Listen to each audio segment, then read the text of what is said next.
Welcome, I'm sdkelley. Would you believe I totally pulled off this galvanized metal with some rust blood off of pieces from Dollar Tree that are actually plastic? If you want to see how, keep watching.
I started by spray painting these Easter decor pieces from Dollar Tree a metallic silver.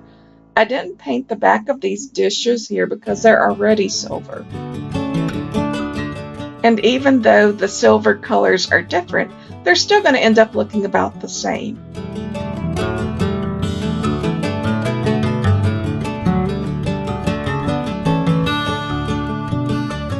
In an upcycled microwavable dinner tray, I poured some craft paint that's black, white, and metallic silver. I also added some Liquid medium to help the paint stay wet longer so I could work with it.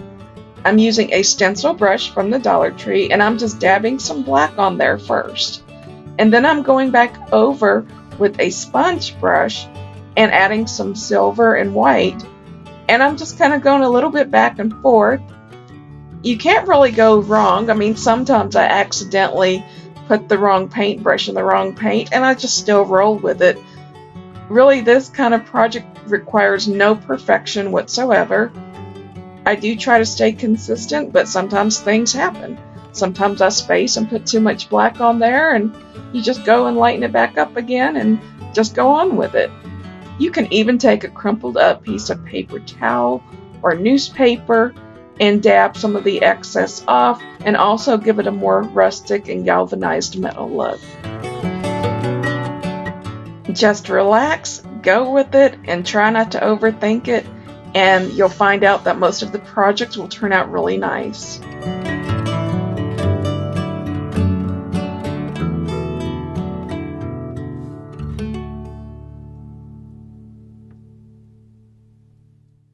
If you don't like to feel rushed in your paint jobs, then I would say get the Liquid medium. It just lets you not feel so much rushed. It slows the drying time of the paint that you're working with. I bought mine at an arts and crafts store several years ago in another state, and I've had it ever since. I don't use it all the time. I'm not sure where you can get it now because I haven't needed it anymore for a while. I'll put a link just in case, but I'm pretty sure you can get it at somewhere like Hobby Lobby or Michael's or Joann's, maybe even Walmart. I haven't looked though.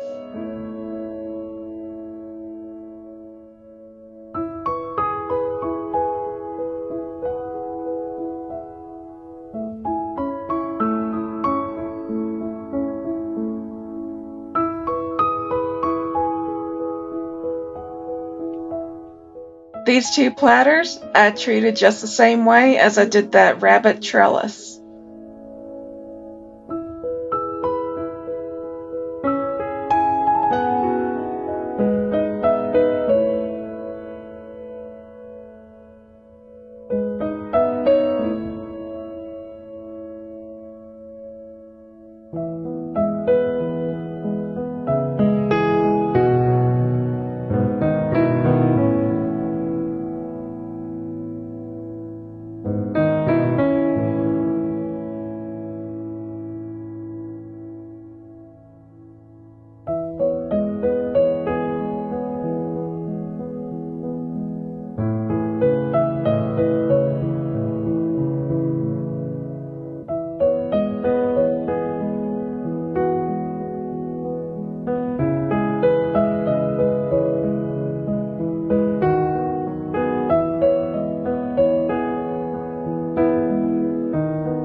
You can always go back and highlight a few areas that you would like to stand out a little bit more with some of the white and silver.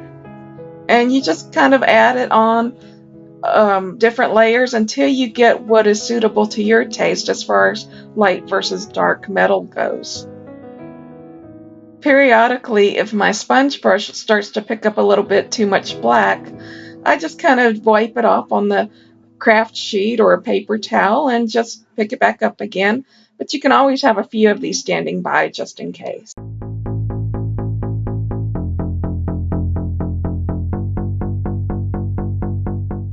After all the paint was dry, I went around with a silver metallic paint and a stiff paintbrush and just dry brushed some silver on there over the texture I had already created. Not sure why my paintbrush gave out on me. I wasn't stroking all that hard. Anyway, the show must go on, so I continued on with what was left of my paintbrush. This extra thin coat of silver will make this look more realistic and give a nice metallic sheen. So I am just dipping a paintbrush into some brown paint, and I'm just applying it to this piece very sloppily, and then just sprinkling some turmeric and cinnamon over it like it's glitter.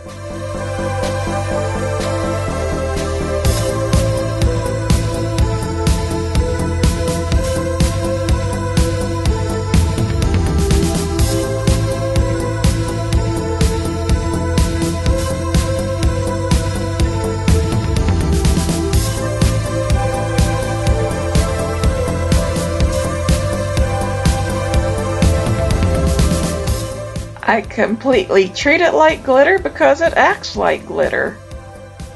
But unlike glitter, it gives it a more rustic and earthy type effect, as if this piece had been sitting out in the elements on a farm somewhere.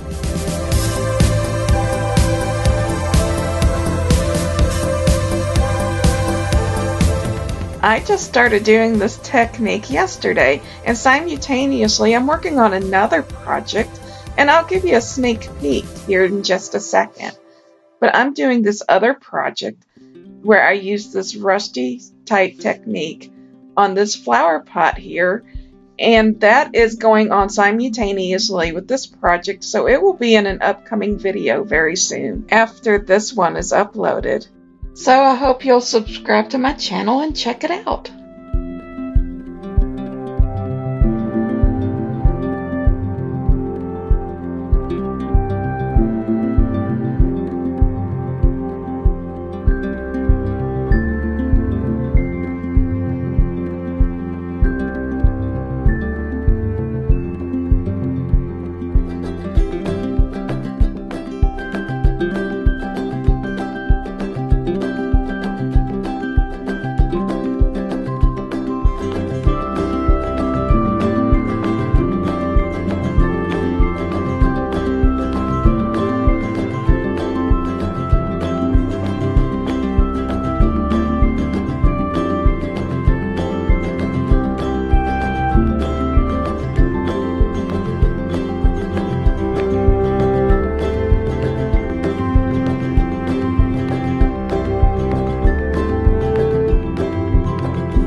Same technique here, just different project. You just apply some brown paint and then sprinkle on some cinnamon and turmeric, and it creates a really nice, realistic, rusty looking effect.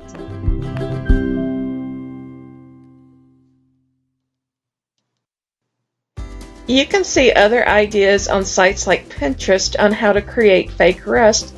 This is sort of what I came up with after looking at a bunch of different techniques.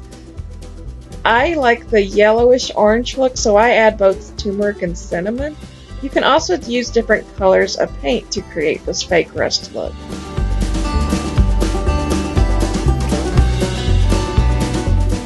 I just started doing this technique as of yesterday, and I really like the way it works out.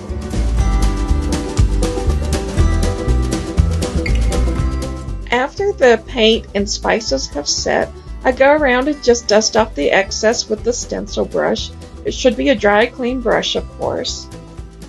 And any dust that's left behind just a little bit just adds to the overall realistic effect of this project. Whatever spices you use, just make sure that they're very powdery and that they'll dust away real easy, like this just did. After these 3 pieces were completed, I took them outside on the balcony and I spray painted them with this clear UV resistant coat. I absolutely love how these turned out.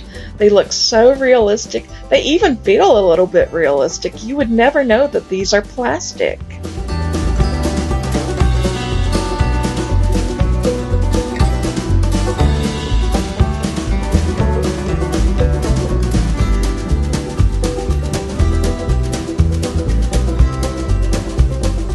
If you've done any projects similar to this, let me know in the comments below, or follow me on Instagram and you can tag me there.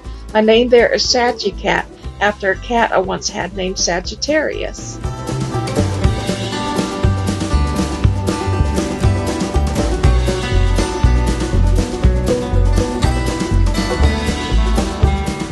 To see more of my fun and inexpensive DIYs, don't forget to subscribe to my channel.